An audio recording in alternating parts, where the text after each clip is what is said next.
आज यहाँ पे तवी रिवर फ्रंट पे जो अरेंजमेंट यहाँ ने किए हैं, प्लस यात्रा के इन जनरल जो जम्मू जिले में अरेंजमेंट किए हैं, उसकी ब्रीफिंग के लिए आपको बुलाया। तवी रिवर फ्रंट पे हमारा टोकन सेंटर प्लस EKYC और RFID का रजिस्ट्रेशन काउंटर चलेगा।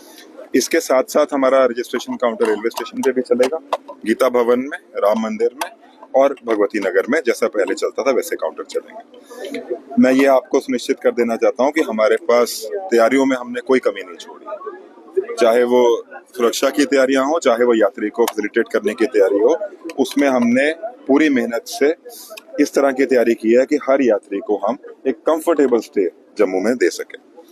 यहाँ पे हमारे पास 10 टोकन के काउंटर हैं और एक बिल्कुल ट्रांसपेरेंट तरीके से टोकन डिस्ट्रीब्यूशन कल सुबह 6 बजे से हम यहाँ पे शुरू करेंगे। रजिस्ट्रेशन और RFID परसों सुबह हम शुरू करेंगे, जिन लोगों को टोकन दिया होगा उनका।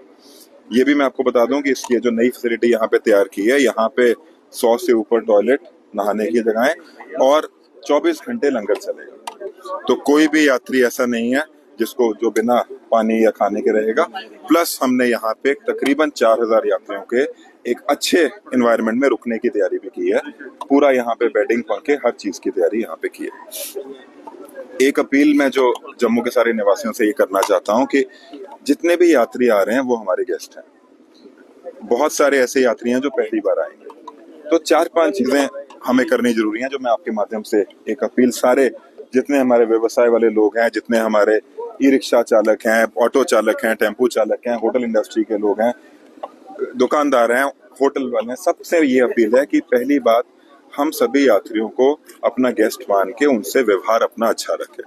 दूसरी चीज, हम किसी से ओवरचार्जिंग नहीं करें, ये एक टाइम ओवरचार्जिंग करने का नहीं है। तीसरी चीज, कोई भी यात्री अगर हमें रास्ते में दिखता है, कोई बाहर की रजिस्ट्रेशन की बस है, गाड़ी है, एक पानी का ग्लास या उसको सही रास्ते पे कोई भटका हुआ यात्री है, उसको सही रास्ता दिखाने में हमारा ही बड़प्पन है। और जम्मू शहर इसी चीज के लिए हमेशा जाना गया। हम ये चाह रहे हैं, हमारा एडमिनिस्ट्रेशन का, SSP साहब का, सबका ये प्रयास है कि जम्मू शहर यात्रा में सिर्फ एक पड़ाव ना बन के रह जाए। जम्मू भी मंदिरों का शहर है। जो यात्री यहाँ पे आया, एक दिन बिताता है, वो जम्मू शहर में घूमे, हमारी मार्केट में शॉपिंग करे, जम्मू शहर को देखे।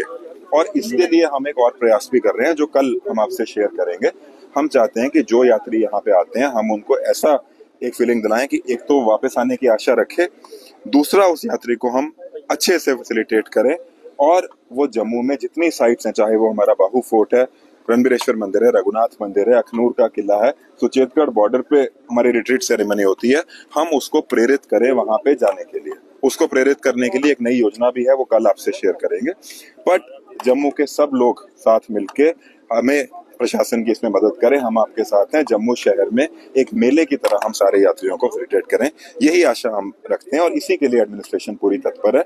मैं दोबारा रिपीट कर रहा हूँ, जैसे मैंने बताया कि कल सुबह से टोकन काउंटर खुल जाएंगे, बिल्कुल ट्रांसपेरेंट तरीके से टोकन बटेंगे।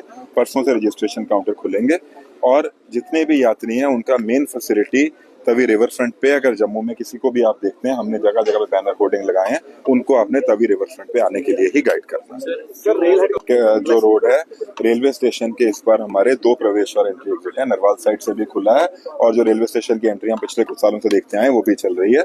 वहाँ पे हमारे रजिस्ट्रेशन काउंटर लगे हैं, दोनों तरफ से रोड आएंगे, रोड खुली रहेगी। सर, पर्टिकुलर एक यात्री को कितने टोकन मिलेंगे? फैमिलीज आती हैं तो फिर सबको लाइन में लगना पड़ेगा या सबको लाइन में लगना पड़ेगा। हम एक यात्री को, जैसा मैंने बताया, 13 साल से छोटा बच्चा यात्रा में आ नहीं सकता है, 70 साल से ऊपर का आदमी नहीं आ सकता। जिसको टोकन लेना है उसको खुद आके, हम एक आदमी को एक ही टोकन। यात्रियों के लिए, जम्मू कश्मीर के लोगों के लिए कुछ मैसेज रहेगा डीसी जम्मू के तौर पर? मैंने वही ऑलरेडी बताया कि हमें सारे यात्रियों को वेलकम करना है, अपने जम्मू में घूमने के लिए उनको मोटिवेट करना है। हमारे जम्मू में बहुत सारी ऐसी जगहें हैं। मैंने कहा कि जम्मू को एक पड़ाव ना बनाकर हमें जम्मू को एक ऐसा स्पॉट बनाना है जहाँ पे यात्री एक दिन पूरा हमारे बाजारों में घूमे, शॉपिंग भी करे, बहुत चीजें मिलती हैं। हमारा यहाँ का डोगरी कल्चर ही ऐसा रहा है जहाँ पे खाना भी अच्छा है। यहाँ क्यों ना यहाँ के उनको कराड़ी कुलचा, राजमा चावल खिलाए जाए, क्यों यहाँ पे वो बाजार में जाके ड्राई फ्रूट की शॉपिंग ना करें। तो इसके लिए हमें उनको मोटिवेट करना है। सर, यात्रा के साथ साथ कॉमन लाइफ को स्ट्रीमलाइन करने के लिए इस पर हमने बहुत तैयारी की है। पहली बात यह है कि हम जम्मू की कोई भी सड़क बंद नहीं कर रहे। जो पहले सड़क बंद रहती थी या यात्रियों को सड़क पे बहुत टाइम तक धूप में खड़ा रहना पड़ता था। टॉयलेट बाथरूम की फैसिलिटी वहां पे नहीं होती थी और काफी रेलवे स्टेशन के आसपास सड़क बंद रहती थी। इस पर कोई भी सड़क बंद नहीं होगी और फिर भी सारा सेंटर जो है हमने यहाँ पे अरेंजमेंट किया है। सो जम्मू शहर वासियों के लिए एज नॉर्मल लाइफ चलेगी। जस्ट मेरी यही अपील है कि हमारे यात्री हमारे गेस्ट हैं, उनको हमें गेस्ट की तरह ट्रीट करना है और उन सबका सहयोग चाहिए। आखिरी सवाल मेरा, बहुत सारे ऐसे सेंटर हैं जो किसी भी डेट का कूपन काट देते हैं, यात्री से पैसे भी ले लेते हैं। इसमें मैं एक बात आपको बताऊं कि यहाँ के ना होकर बाहर के मोस्टली लोग हमने देखा है कि जम्मू कश्मीर से बाहर के लोगों ने ऐसा किया, तो उन पे कड़ी कार्रवाई पिछले सालों में भी हुई है। इस बार भी अगर ऐसी कोई चीज हमारे सामने आती है तो उस पर कार्रवाई होगी और यहाँ का कोई आदमी ऐसा कर रहा है तो सेम कार्रवाई उस पर भी होगी।